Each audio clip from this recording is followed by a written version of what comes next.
Hi folks, my name's Dean and I thought I'd do a beer review. Now I've watched lots of these beer reviews on the internet and I thought I'd jump aboard the bandwagon and do one of my own.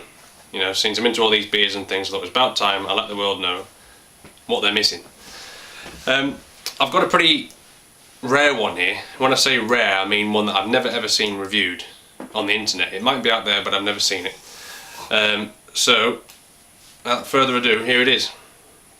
It's by a Dutch brewery called Hemel, which means heaven. And the actual beer is called, if I'm pronouncing this right, it's called Nieuw Ligt, which basically means is new. So it's heaven is new. So whatever that means, what the hell, I don't know. But all I've heard is a very nice beer. Now it's a Grand Cru, which is a reserve of 2009. So it was made in 2009. So it's had time to age, so hopefully this should be pretty good. There's the bottle in case you can't see it. You probably can't make that out, but it comes with a nice little tag. It's all in Dutch, by the way, so unless you can speak Dutch or translate, you'll get nothing from that. And what I like about this is the whole top, from the cap down to there, that's wax.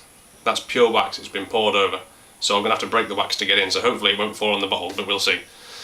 Right, price-wise, this is pretty expensive. This is the most expensive beer I've ever tried.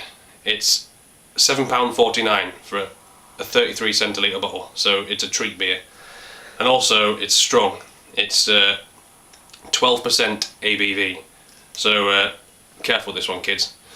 The style is barley wine, which basically is a strong beer. It's as strong as a wine, but it's actually a beer brewed with barley, hence the name barley wine. It's what they call the style.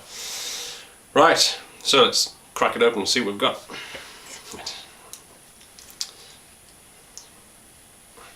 I'm just going to put it on the deck because I don't want this to fizz over.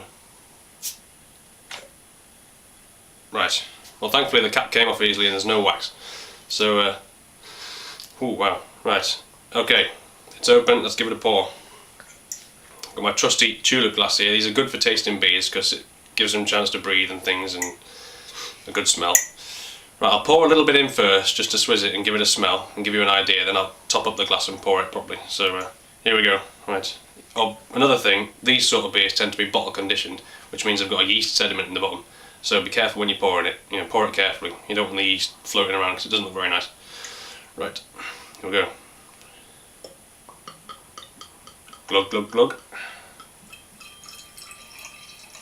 Right, that's a deep ambery sort of murky colour, which is okay. I'm just going to give it a smell, see what we've got.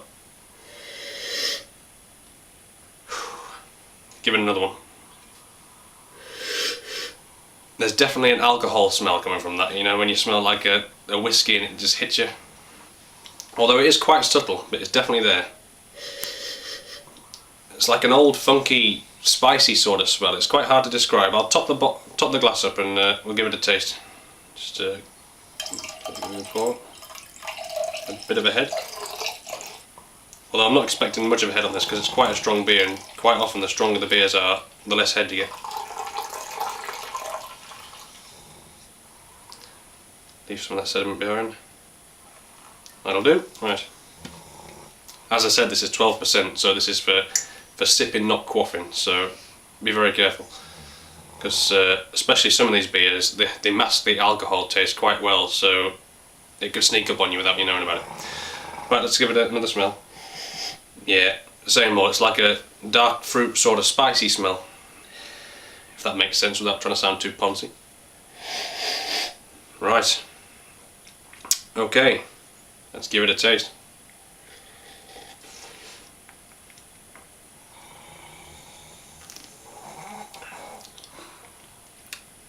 Ay caramba. I'm going to give that another taste.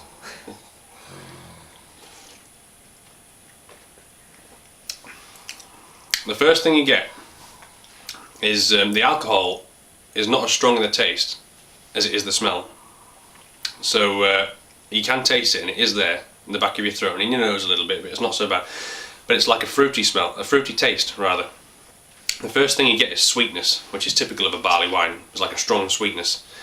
There's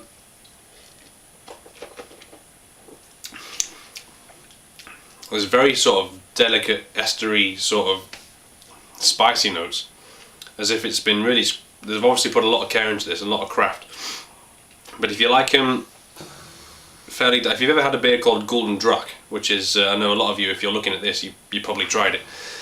The glass as well, Golden Drac. That's a barley wine, although it's not as strong. It's 10.5%, and it's much darker. In taste, this is quite similar. It's like a rich, sort of dark, fruity, rich taste. But it's strong. So all I'm saying is you can't taste the strength very well. So be quite careful with it. Like I say, if you want to pick one of these up, you can get them off most good beer websites. Although it depends when they're brewing it, because it's a seasonal thing. But it is expensive. It was about £7.5. So if you're watching in another country, convert that to your own currency. It's expensive, but it's very nice, and I strongly recommend it as a treat. So yeah, cheers folks, enjoy.